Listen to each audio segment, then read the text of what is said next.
नमस्कार, आप देख रहे हैं अमृतसर बुलेटिन। चुनावी सरगर्मियां तेज हो चुकी है। जयपुर जिले के अंदर 6, राजस्थान के अंदर 6 जिलों में जब से चुनाव की घोषणा हुई है तब से सभी दल, सभी पार्टी के प्रत्याशी जनता के बीच में जा रहे हैं और जनता से मतदान की अपील कर रहे हैं। चुनाव इस समय बिल्कुल अंतिम पड़ाव पर चल रहा है। सभी प्रत्याशी जो हैं वो इस समय गांव-गांव, ढाणी-ढाणी, डोर टू डोर प्रचार प्रसार में लगे हैं। तो इसी बीच हमारे साथ आज मौजूद है सुमन देवी, जो जोन नंबर 22 से चुनाव लड़ रही है। कांग्रेस पार्टी ने भरोसा करते हुए इनको यहाँ से टिकट सौंपा है। इनसे जानेंगे क्या मुद्दे लेकर चुनाव मैदान में है। तो सुमन जी, सबसे पहले स्वागत है चैनल में। नमस्कार। सुमन जी, आप फील्ड में जा रहे हो, इसमें जनता के बीच में जा रहे हो, किस प्रकार की जो है वो जनता आपको समस्याएं बताती है और आपको फील्ड के दौरान क्या समस्या देखने को मिल रही है? एक तो सड़कों की है, सड़कों के साथ साथ नालियां हैं, चिकित्सा, बिजली, पानी और सबसे मेन है लड़कियों की शिक्षा की। जहाँ तक भी वहाँ गांव में स्कूलें हैं, बस लड़कियाँ वहीं तक पढ़ती हैं। उसके बाद माँ बाप पढ़ाते नहीं हैं डर से, बिल्कुल, कि बाहर नहीं भेजेंगे हम लड़की को। तो सबसे मेन ये है। आज एक महिला प्रत्याशी के रूप में आप यहाँ से चुनाव लड़ रहे हो, महिलाओं के बीच में भी आप गए हो। क्या लगता है, यदि जनता आपको मौका देती है, मुख्य चुनती है आपको यहाँ का, तो महिलाओं के लिए क्या मुख्य प्राथमिकता रहेगी आपकी? मेरी सबसे लड़कियों की पढ़ाई की रहेगी, महिलाओं को आगे बढ़ाने के लिए। बिल्कुल मैडम, क्योंकि शिक्षा ही एक ऐसी चाबी है जिससे हम आगे निकल सकते हैं। तो आपको लग रहा है कहीं ना कहीं जो है शिक्षा के क्षेत्र में जो महिलाएं, तो क्या है कि बहुत पीछे स्तर पे चली गई है शिक्षा में? क्या मतलब जो शिक्षा की अगर बात करें तो बालिका शिक्षा जो है बहुत ही मतलब पिछड़ चुकी है। हाँ, तो इसको दूर करने का रहेगा प्रयास। इसको दूर करने का यही रहेगा, लड़कियों के लिए, मतलब लड़कियों के लिए क्या स्कूल्स बनाए जाएंगे 12वीं तक, और कॉलेजेस तो जैसे हमारे विधायक वेद प्रकाश सोलंकी जी ने 3 कॉलेजेस बना दिए चाकसू में। तो ये तो सुमन देवी 22 नंबर वार्ड से जो प्रत्याशी चुनाव लड़ रहे हैं, इनका कहना है कि मेरा मुख्य जो एजेंडा चुनाव में रहेगा वो शिक्षा को बढ़ाना रहेगा, और ख़ास करके जो बालिका है जो शिक्षा से वंचित रहती है, इस दृष्टि से वो वहाँ तक नहीं पहुँच पाती है, तो उनको सबसे पहले मैं आगे लाऊंगी। हमारे साथ श्री प्रताप सिंह जी जुड़े हैं, जो इनके पतिदेव हैं और लगातार एक कार्यकर्ता के रूप में इन्होंने भूमिका निभाई है। चाहे MP के चुनाव ले लो, चाहे MLA के चुनाव ले लो, हर चुनाव में इनकी एक अहम भूमिका रहती है, एक अहम पकड़ रहती है। श्री प्रताप सिंह जी, क्षेत्र में जा रहे हो, लंबे समय से इस क्षेत्र में आपका जो है वो एक पकड़ है, क्या समस्याएं मुख्य रूप से आपके सामने आ रही है? देखो, सबसे बड़ी समस्या ये है कि हर गांव एक तो कनेक्टिविटी नहीं जुड़ पाया, रोड से हुआ। लाइट की बहुत बड़ी प्रॉब्लम है कि दिन में ट्रिप होती है, किसानों के लिए बहुत बड़ी समस्या है। रात को लाइट देते हैं, एक दिन में लाइट की जो समस्या, ये सबसे बड़ी समस्या आ रही है। दूसरी सबसे बड़ी जो मेडिकल वाली है, इसमें हर जगह CSC PSC नहीं है, खुले हुए हैं, हेडक्वार्टर तक पे CSC PSC नहीं है। तो ये जो मूलभूत सुविधाएं हमारे संविधान के अंतर्गत ये दी गई है कि ये आपका जन्म सिद्ध अधिकार है कि मूलभूत सुविधाएं गवर्नमेंट उपलब्ध कराएगी। आज़ादी के बाद से भी ये जयपुर जिले के पास में चाकसू इतना निरेस्ट है 40 किलोमीटर, उन इलाकों में अगर सुविधाएं नहीं है तो बाहर जो डांग क्षेत्र में लोग रह रहे हैं वहाँ इनकी क्या हालत होगी। तो मेरी यही 3 चीज़ों पर ज़्यादा फोकस हो रहा है। इसके साथ साथ राजनीति में सबसे बड़ी चीज़ क्या होती है, एक व्यक्ति की इच्छा होती है। बिल्कुल, मेरी राजनीति में आने की इच्छा है, मैं व्यापारी हूँ, लेकिन इच्छा इसलिए जागृत हुई कि जब तक मैं अगर इस धरती में पैदा हुआ, अगर मैंने काम नहीं किया और इन मूलभूत सुविधाएं हम नहीं दे पाए, तो हम दूसरे पे दोष नहीं दे सकते। इसलिए ही मैं आगे आया हूँ। और सबसे ज़्यादा बढ़िया बात ये रही कि मैं महिलाओं को आगे ला रहा हूँ, क्योंकि महिलाओं शिक्षा, अगर बच्चियों को हम आगे लाएंगे, अगर हमारे परिवार में अगर सबसे पहला गुरु है तो महिला माँ होती है। अगर माँ शिक्षित होगी, एजुकेटेड होगी, एक्टिव होगी, समाज के प्रति जागरूक होगी, तो मैं कह सकता हूँ कि इस क्षेत्र का विकास ऑटोमेटिक ही स्मूथली हो जाएगा। बिल्कुल, आपने महिलाओं की बात की है, तो महिलाओं में हमने देखा है सर कि महिलाएं राजनीति में है ज़रूर, लेकिन सक्षम नहीं मानी जाती। सेल्फ डिसीजन लेने में महिलाएं जो वो कमज़ोर मानी जाती है, क्योंकि कहीं ना कहीं उनके पति है या उनके देवर है, उनके जेठ है, वो कार्य प्रणाली संभालते हैं। जैसे आपकी धर्मपत्नी जी चुनाव लड़ रहे हैं, तो किस प्रकार से जो है इनका सहयोग रहेगा? देखो, ऐसा है, मैं किसान परिवार से बिलोंग करता हूँ, और अगर मेरी धर्मपत्नी चुनाव लड़ रही है तो ये सेल्फ मेड है। ये कंटिन्यू 15 साल से समाज सेवा कर रही है, लोगों के साथ जुड़ाव रखा हुआ है, कांग्रेस पार्टी की सेवा कर रही है। उसके साथ साथ ही इस क्षेत्र में जितनी भी समस्याएं हैं उनके प्रति मुखर होती है, आवाज़ उठाती है।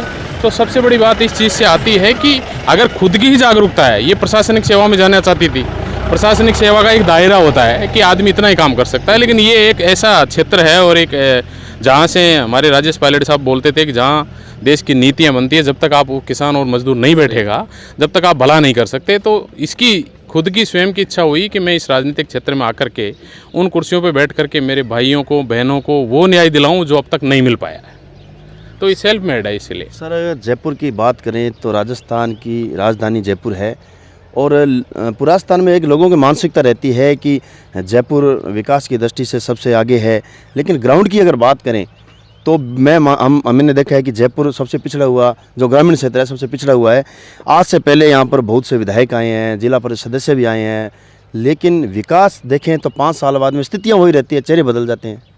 स्थितियाँ चाकसू में विकास नहीं होने का कारण मैं बहुत बड़ा कारण बता रहा हूँ कि पिछले 15 सालों से बीजेपी का विधायक रहा है यहाँ पे, और वो विधायक यहाँ चुनाव जीतने के बाद 5 साल तक यहाँ आता ही नहीं है। उनके पास जयपुर जाओ, हमारे को चाकसू में पहली बार ऐसा विधायक मिला है। मैं आपको जो जागरूकता बता रहा हूँ यहाँ कांग्रेस की और कार्यकर्ताओं में जो जान आई है, वो सिर्फ और सिर्फ वेद प्रकाश सोलंकी से आई।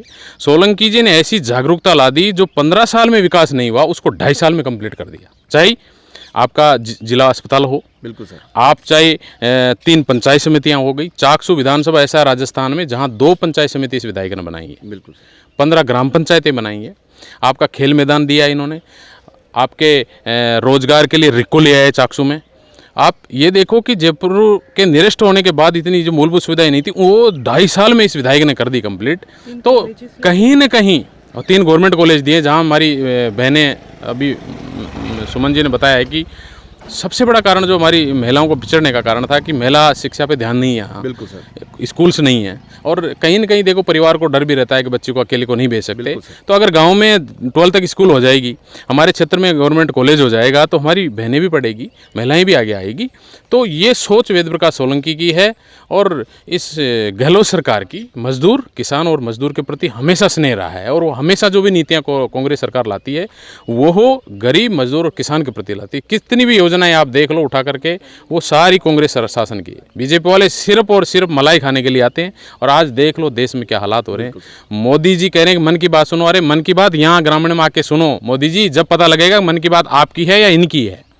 देश को आप बेच रहे हो। हमारे जितने भी कांग्रेस शासन ने देश को आज़ाद करवाया, कांग्रेस पार्टी ने देश को खड़ा किया, उस देश में जितने भी संसाधन, रेलवे से लेकर BSNL से लेकर के एयरपोर्ट से लेकर के सबको बेच रहे हैं। अरे कुछ तो शर्म करो, अब तो जागो कम से कम। हमारे किसान भाई साल भर से रोडों पे बैठे हुए नेशनल हाईवे पे, आप उनकी समस्याएं सुनने के लिए आपका कोई प्रतिनिधि तक नहीं गया। आप किस तरह के लोग हो? जिस किसान से ये देश चल रहा है, किसान कृषि प्रधान देश है, उसके बावजूद आप ध्यान नहीं दे पा रहे।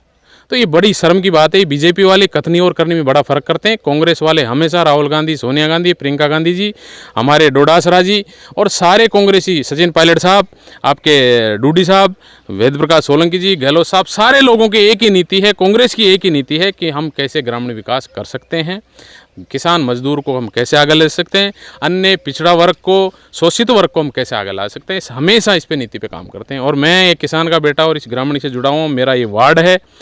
मैं आपके इस माध्यम से, चैनल के माध्यम से कह सकता हूं कि अगर हमें प्रतिनिधित्व मिलता है, हम जीतते हैं 22 नंबर वार्ड से, तो आपको जैसे हमारे विधायक ने 2.5 साल में काम किया, हम 2.5 साल में इस क्षेत्र की पूरी दशा बदल देंगे। बिल्कुल सर, आपने कहा दशा बदलेंगे, दिशा भी बदली जाएगी, लेकिन इस दशा और दिशा में एक सबसे जो बड़ा, जो एक कह सकते हैं, जो एक पेच आता है, वो है भ्रष्टाचार का। आज हम देखते हैं जिला परिषद के अंदर भ्रष्टाचार जो इस सीमा पर है कि आज जो विकास की जो भी योजनाएं आती है वो वहीं कमर तोड़ देती है, यहाँ तक पहुँच ही नहीं पाती है। यदि आपको मौका मिलता है सेवा करने का, तो किस प्रकार से योजनाएं लागू कराओगे, कैसे भ्रष्टाचार को अंकुश लगाओगे? देखो, सबसे बढ़िया बात यह है कि हमारे गहलोत शासन में भ्रष्टाचार पर अंकुश लगा है। दूसरी चीज़, मैं चाकसू की बात करूँगा तो हमारा जो विधायक है, देखो सारे विधायकों की समस्याएं क्या है कि वो पैसे लेकर ट्रांसफ़र करते थे बीजेपी के। आप पैसे लेकर ट्रांसफ़र करोगे और जयपुर के लोगों को, जो अधिकारी बैठे हैं प्रशासन के, वहाँ के यहाँ टीचर लगा रखे हो, अधिकारी लगा रखे हो, तो आप पैसे देकर के आओगे तो आप शोषण होगा, 100% होगा। हमारे विधायक की सोच ये है कि जो भी मेरे इलाके के सर्विसमैन है, चाहे टीचर हो, 3rd ग्रेड के टीचर, हमारी इस मामले में बढ़िया बहस हुई है। ग्रामीण क्षेत्र में ये बहुत बड़ी समस्या आई है कि हम बाड़मेर बैठे हुए भाई साहब, बिल्कुल, हम जोधपुर बैठे हुए हैं, हम आपके बांसवाड़ा बैठे हुए हैं, तो सबसे पहले तो हमारा सबसे मुद्दा ये है कि हमें सबसे पहले तो हमारे क्षेत्र में लाए, ताकि जो ग्रामीण क्षेत्र का स्टूडेंट होगा, टीचर होगा, कर्मचारी होगा, पटवारी ग्राम सेवक, वो बेहतर काम देगा, बेहतर रिजल्ट देगा। तो सबसे पहले विधायक जी का यही सॉल्यूशन है कि जितने भी हमारे चाकसू विधानसभा के या चाकसू क्षेत्र के जो लोग बाहर है, सबसे पहले ट्रांसफ़र करके मैं यहाँ लाऊंगा और ईमानदारी से खोल करके मैं 1 रुपया सिंगल अगला लेता है और डायरेक्ट कनेक्शन रखता है, सबको प्रायोरिटी देता है, क्षेत्र को प्रायोरिटी देता है। बिल्कुल। तो इसलिए हमारा विधायक अगर मजबूत है तो भगवान की दया मेरे पे भी है। पैसों के लिए मैं आया नहीं हूँ इस सेक्टर में, अगर आया हूँ तो ईमानदारी से सेवा करने के लिए आया हूँ, तो अंकुश 100% लगेगा। सर कहीं न कहीं बात करें तो जयपुर ज़िले के अंदर जिस प्रकार से हमने सर्वे किया है, वहाँ पर जिला प्रमुख की दावेदारी का आपका एक बड़ा नाम फील्ड में आ रहा है, क्योंकि जनता बता रही है कि एक इस चेहरे के रूप में देखना चाहते हैं। इसको लेकर क्या कहोगे आप? ये देखो, पार्टी आलाकमान का नेतृत्व का आदेश होगा, हम पार्टी के सिपाही हैं। जो भी सचिन पायलट साहब, गहलोत साहब, डोडासरा जी, हमारे विधायक लोकप्रिय जो भी सोचेंगे, हम उनके निर्णय को सर्वसम्मति से मानेंगे। अगर जनता ये चाह रही है और जनता की मांग भी है कि जयपुर जिले में चाकसू विधानसभा से कभी जिला प्रमुख नहीं बना है, बिल्कुल सर, तो ये है सारे लोगों की मांग है। जनरली मेरा कोई ऐसा उद्देश्य नहीं है कि मैं जिला प्रमुख बनूं, ये जनता की मांग है और जनता जो चाहेगी और पार्टी जो चाहेगी वो निर्णय सर्वमान्य होगा। क्या अपील करेंगे सर मतदान को लेकर? एक 6 जिलों के अंदर जो एक मतदान दिवस का बड़ा त्यौहार मनाया जा रहा है, क्या आप क्या अपील करेंगे? मैं यही अपील करना चाहता हूँ कि कांग्रेस का शासन है, हमारे विधायक कांग्रेस के हैं और पूरे जयपुर जिले का अगर विकास चाहते हैं तो सभी कांग्रेस पार्टी के साथ कड़ी से कड़ी जोड़ दो। CR, जिला प्रमुख और प्रधान अगर हमारे जुड़ जाएंगे तो हम कह सकते हैं कि एक कड़ी जुड़ने के बाद स्मूथली विकास होगा, कोई भ्रष्टाचार नहीं होगा। अगर दूसरी पार्टी के लोग आएंगे तो वो पैसे दे करके, जैसे बीजेपी का अगर प्रधान बैठ गया तो पैसे दे करके इधर उधर काम करेगा, क्योंकि देखो कड़ी नहीं जुड़ती है तो आपको शासन करने में दिक्कत आती है, विकास करने में दिक्कत आती है और भ्रष्टाचार बढ़ता है। तो मैं सभी मतदाताओं से अपील करता हूं कि भारी बहुमत से कांग्रेस पार्टी को जिताओ, 51 वार्ड के 51 वार्ड कांग्रेस को दो और फिर देखना आप जयपुर जिले की परिदशा और दशा किस तरह से बदलती है विकास में। मैं यही आश्वासन दे सकता हूँ।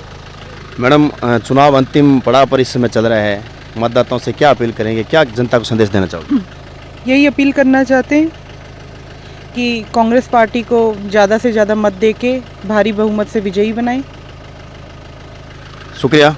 तो ये थे 22 नंबर वार्ड से कांग्रेस प्रत्याशी सुमन देवी और इन्होंने जनता से अपील की है कांग्रेस का बोर्ड बनाने के लिए। सबसे बड़ी बात जो आज हमें ये चीज़ महसूस हो रही है कि एक महिला होने के नाते ये एक सेल्फ डिसीजन लेने के अंदर बिल्कुल सक्षम है और गांव के अंदर जो भी समस्याएं आ रही है, क्षेत्र में जा रहे हैं, सबसे बड़ा मुद्दा इनका है शिक्षा का।